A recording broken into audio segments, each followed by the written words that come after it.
Sur un cours de design, on ne peut pas complètement dissocier la théorie de la pratique, puisqu'il va y avoir des allers-retours en permanence entre les deux.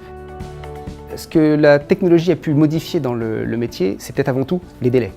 Parce que finalement, la démarche, elle reste à peu près la même. Maintenant, on dispose de nouveaux outils qui vont nous permettre d'aller tester ce qu'on n'aurait pas testé au préalable et surtout de pouvoir le faire plus vite. On peut prendre des risques qu'on n'aurait pas pris avant.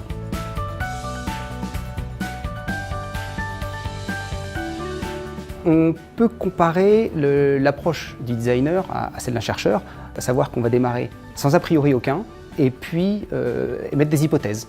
Et on va tester ces hypothèses par le dessin, par la maquette, puis maintenant par la 3D.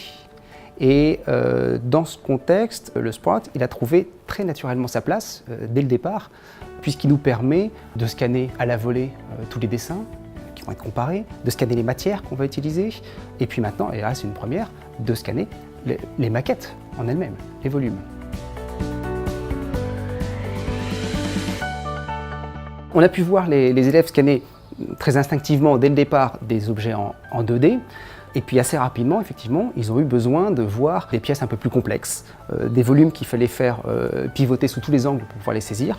Et c'est là qu'effectivement, il y a les outils, il y a un plateau rotatif qui va nous permettre de, en 3-4 passes, saisir des objets bien complexes.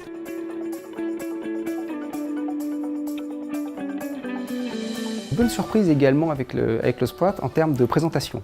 C'est-à-dire que les élèves, une fois leur objet numérisé, peuvent le manipuler finalement à la main, tactile, à l'écran, et connecté au projecteur, ça offre à tout le public et tout le jury la possibilité de voir évoluer cette pièce en direct au mur, manipulée virtuellement par l'élève.